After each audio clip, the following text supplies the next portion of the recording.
नमस्कार, प्रिया क्रिएशनमध्ये आपल्या सगळ्यांचं मनापासून स्वागत। आजच्या या व्हिडिओमध्ये आपण बॅकनेक डिझाइन बघणार आहोत 32 साइजच्या ब्लाऊजसाठी। तर इथे मी अस्तर घेतलेला आहे, त्याची फोल्ड बाजू माझ्याकडे आहे आणि बॅक पार्टचं मी इथे कटिंग करत आहे। उंची ब्लाऊजची तयार आहे 13 इंच, त्याच्यामध्ये 1 इंच ॲड केला, 14 इंचावर उंचीचं मार्किंग करून घेतलं, सरळ लाईन ड्रॉ केली।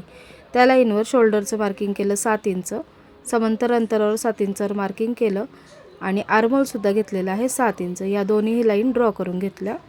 आर्महोलच्या लाईनवर छातीचा चौथा भाग, तर 32 साइजचा हा ब्लाऊज आहे, त्याचा चौथा भाग 8 इंच आणि पुढे 2 इंच शिलाई मार्जिन।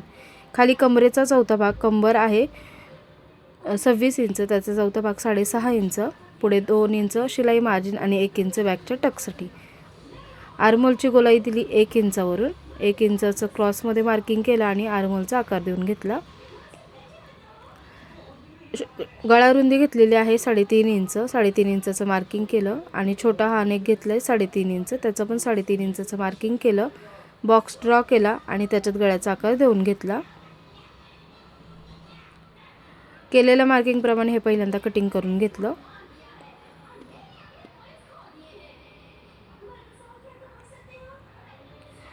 खालून इथे 3.5 इंचावर मार्किंग केलंय आणि वरती इथे 1 इंच सोडून दिलं आणि हा बॉक्स असा ड्रॉ करून घेतला। 3.5 इंच रुंदीचाच हा बॉक्स ड्रॉ केलाय। याच्यामध्ये इथे 1 इंचावर मार्किंग केलं, ही लाईन अशी इथे क्रॉसमध्ये जोडून घेतली आणि इथे 2-2 इंचाचं असं अंतर ठेवून असं इथे पॅटर्न बनवून घेतलेला आहे। तर कटवर्कची ही डिझाइन आहे, खूप छान असा नेक हा तयार झालेला आहे, बोटनेकमध्ये आहे। केलेली जशी मार्किंग आहे त्याप्रमाणे कटिंग करून घेतलं। इथे कटिंग व्यवस्थित एकसारखं व्हावं त्यासाठी मी इथे 1.5 इंचाचं आतून पहिल्यांदा एक मार्किंग करून घेतलंय आणि त्या मार्किंगवरच कट करून घेणार आहे। जसं मार्किंग केलंय त्याप्रमाणेच मी इथे कट करून घेतले। सध्या ही डिझाइन खूप ट्रेंडिंगमध्ये आहे, कटवर्क डिझाइन खूप चाललेले आहेत। तर असं हे आपलं अस्तरचं कटिंग झालेलं आहे। आता मेन फॅब्रिक घेतले, खाली सरळ ठेवलंय, त्याच्यावर अस्तरचं कापड ठेवलंय आणि पिना लावून घेतल्यात। जसं आपण डिझाइन कट करून घेतलेलं आहे त्याप्रमाणे एक पेरचं मार्जिन ठेवून इथं स्टिच करून घ्यायचं आहे। गळ्याचा आकार जसा आहे त्याप्रमाणे स्टिचिंग करण्यासाठी जी शिलाई आहे ती 1 नंबरपेक्षा सुद्धा कमी ठेवायची आहे। बारीक शिलाई असेल त्यामुळे आपले आकार खूप छान येतात आणि परफेक्ट फिनिशिंगमध्ये हे आकार तयार होतात आणि कॉर्नरसुद्धा छान बाहेर निघतात। तर इथे मी जसं आकार आहे त्याप्रमाणे एक पेरचं मार्जिन ठेवलेलं आहे आणि त्याप्रमाणे स्टिच करून घेतलेलं आहे। इथे मी विदाउट पेपर पेस्टिंगच केलेलं आहे, तुम्हाला पेपर पेस्टिंग वापरून करायचं असेल तर तुम्ही तसंही करू शकता। पिना काढून घेतल्या आणि जसा आकार आहे त्याप्रमाणे थोडं थोडं आतमध्ये कापड ठेवून हे कट करून घेतलेलं आहे। कट केल्यानंतर त्याच्यावर संपूर्ण गळ्यावर छोटे छोटे कट देऊन घ्यायचे। कट देताना शिलाई कट नाही झाली पाहिजे।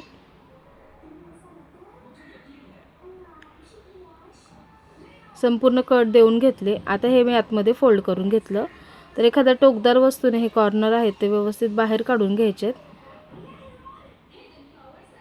आणि बारीक शिलाई दिल्यामुळे कॉर्नर आहेत ते व्यवस्थित छान बाहेर निघतात। आता याच्यावरच एकदम बारीकच मी दाब शिलाई सुद्धा देऊन घेतलेली आहे।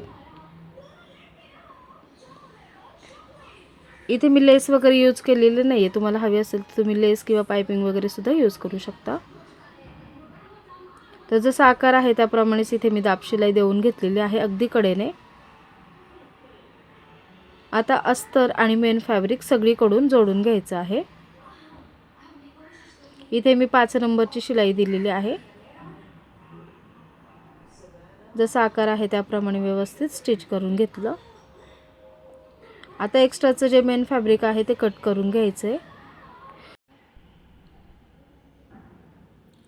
टक्स इथे मार्किंग केलं, सेंटर पासून 4 इंच आडवं आणि 3 इंच उभा असा टक्स दिलेला आहे, अर्धा इंच दोन्हीकडे।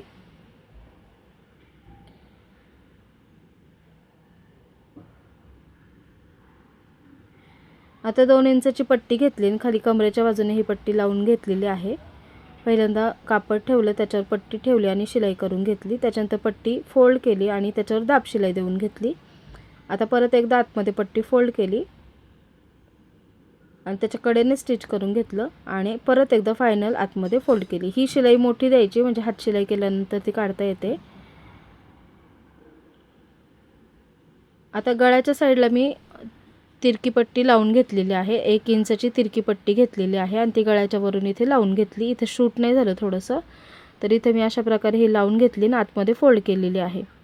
बघू शकता इथे दाखवले त्याप्रमाणे आतमध्ये फोल्ड करून घ्यायची. मग पाहिजे असेल तर आपण हातशिलाई पण करू शकतो इथे.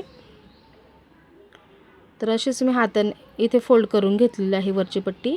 आणि जो गळा आहे त्याचे जे कॉर्नर्स आहेत त्याच्यावर छान असे छोटे छोटे बीड्स लावून घेतलेले आहेत लटकनसारखे. त्याच्यामुळे ह्या गळ्याला खूप सुंदर असा लुक आलेला आहे. तुम्हाला ही ब्लाऊज डिझाईन कशी वाटली कमेंटमध्ये नक्की सांगा. व्हिडिओ आवडला तर लाईक करा आणि असेच नवीन आणि यूजफुल व्हिडिओ पाहण्यासाठी चॅनलला सबस्क्राईब करा. याच्या आधीसुद्धा चॅनलवर भरपूर व्हिडिओ अपलोड आहेत शिलाईच्या रिलेटेड, तर ते व्हिडिओसुद्धा तुम्ही चॅनलला व्हिजिट करून बघू शकता. धन्यवाद.